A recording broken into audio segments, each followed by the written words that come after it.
Everdream Valley is a cute, cozy farming game that has been compared by some to Animal Crossing. And by some, I mean me, because I think the level of cuteness in Everdream Valley is almost on par to Animal Crossing, and that says a lot.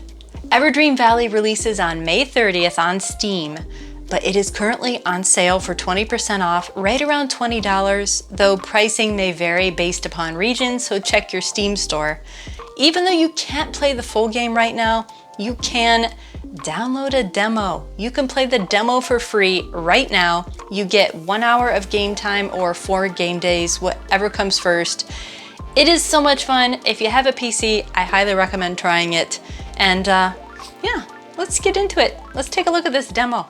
Everdream Valley is advertised as a farming adventure with a dash of magic. It's your summer vacation and you are sent against your will to live with your grandparents.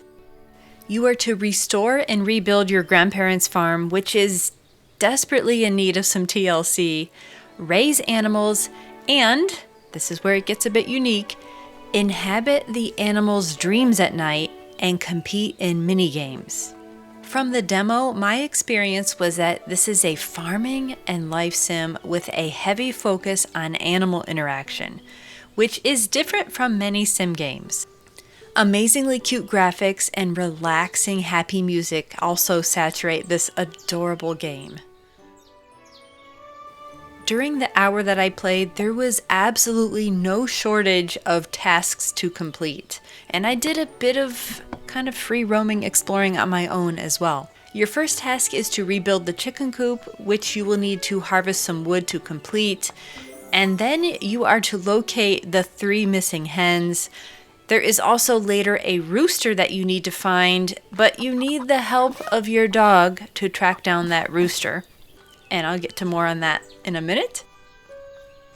You have to build the chickens some nest boxes and then later incubate eggs for more chickens, or you can sell or eat them. You need to find the cow that was missing from your farm, bring her back, but you first have to befriend her in order for her to follow you back. You need to patch up her enclosure, and then you get to milk her. Yes, you get to milk her, and this takes the form of a mini game that was utterly fantastic. You see what I did there? This took a minute to get the hang of, and I found it quite entertaining. Then comes your dog. Your dog is your sidekick, and this was one of the highlights of the game. So first of all, not only is the dog your sidekick and follows you around and is your best friend, but also you can train your dog to track, herd, and find items. Yeah, how cool is that? So you give your dog a treat, which you have to craft, let your dog smell the item related to what you are seeking, and then you follow the dog to the item or animal that you are trying to find. It's pretty cool. And then when it comes to selecting your dog, I believe you have like 10 dog breeds to choose from, and they're all so adorable. It was quite a tough decision to pick the dog that I wanted, and in the end I just went with a German Shepherd because in real life we have a couple German Shepherds on our farm. But I don't know, take a look.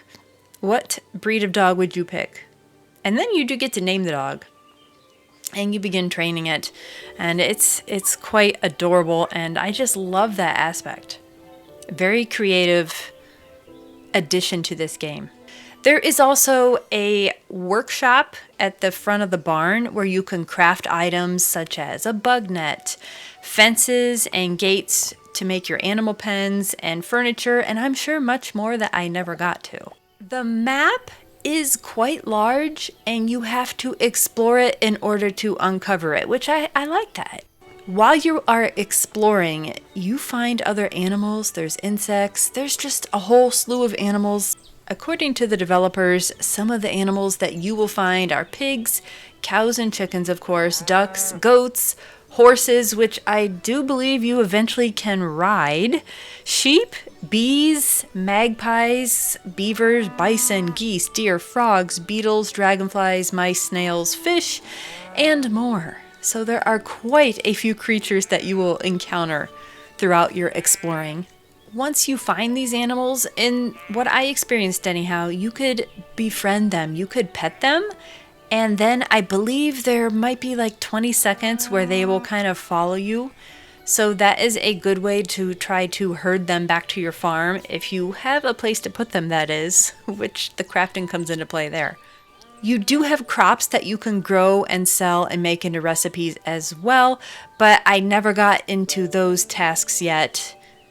There are cooking recipes apparently, as well as the mini games that you are supposed to be able to complete while you are sleeping. I don't really know how this works because I'm not sure that it's even in the demo. I never found it anyhow, but when you sleep at night, you're supposed to be able to inhabit the animals that you've encountered, their dreams, and you play mini games at night through your dreams. I don't really know how it works. It sounds interesting. I wish I got to experience that, but I did not find it in the few days that I played. What did I like in Everdream Valley? First and foremost, the graphics. I am a sucker for a game that has whimsical, colorful, cute, inviting graphics, and Everdream Valley knocked it out of the park in my book. The details, how the creatures interact, you can pet them, just how they look, they're just so cute and cozy, you just want to hug them. And you can. So the graphics are amazing, in my opinion anyhow. The creature interactions, how you can pet them, and how heavily based on animal interactions this game is. I really want to play it more. I love animals, so this is right up my alley. And if you like animals, you're probably going to think this is a stinking cute game too. Having the dog as your sidekick and the tracking ability, I think that is so creative. I've never seen another game do that, and I think that adds another dimension of replayability. Also, there didn't seem to be an urgency to sleep. I could kind of go to sleep when I wanted. It didn't seem to restore my energy. I didn't seem depleted. As far as I know, I didn't have to eat either. So that makes the gameplay just more laid back and relaxed and chill. And I like that. It's a more calm experience than some of the other games that I've played where you are constantly worried about the time and watching your energy and food, and this was not like that, which is really awesome. And finally, there are just so many different items all around you for you to collect, and I think you can sell them. I never did that. I do know you can craft them into different things, recipes, and using them on your farm. So there's just a lot of different things to do, and you can do the quests or you can kind of go off and explore on your own. It's just filled with lots of entertainment value, in my opinion. There are, however, a few things I think need some work. First of all, the controls. You can use mouse and keyboard or controller, and I did try them both. I first started with mouse and keyboard, and I became a little bit frustrated because, for one, I couldn't figure out how to bind anything to my left and right mouse button or my number keys. It didn't seem to want to allow those to be rebound. And so I switched over to controller, which was easier, but there were some items where it was tough to pick them up because it overlapped with being able to like cut down the tree. So I was trying to pick up wood and instead I would accidentally cut down the tree, or I was trying to pick up the stick in front of the dog and it was trying to make me interact with the dog. So there was just some overlap that made it a little bit tough to do the action that you wanted. When it comes to the tasks, at least for me, I found it a little bit difficult to remember how exactly I was supposed to do a task. There were quite a few sentences I was supposed to read, and I apparently didn't read them carefully enough because I later found myself ready to do the task, but it wasn't as simple as I thought, and I didn't have the directions to refer to. So I think a little bit more of clarity in how to go back and get those directions again would be helpful. For example, I was supposed to do something with the apple orchard, and by the time I got around to it, I forgot what Grandma told me to do with it, so I never did get that done.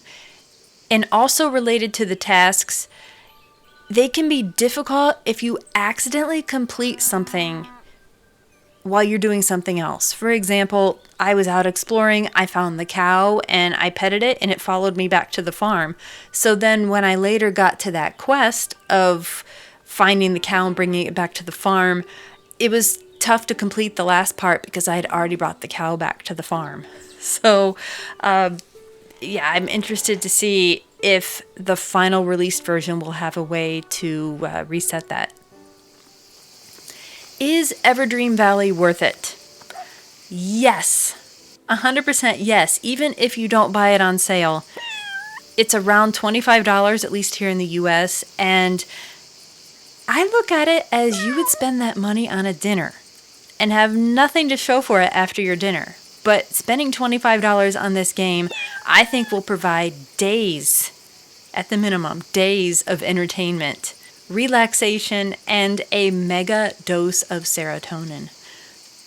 So in case you couldn't tell, I'm just a tad excited for the full release of this game, and I really enjoyed this demo. You can still play this demo. It's on Steam, and it's free to play. I hope you enjoyed this demo review. If you have any questions or comments, I'd love to hear them down below.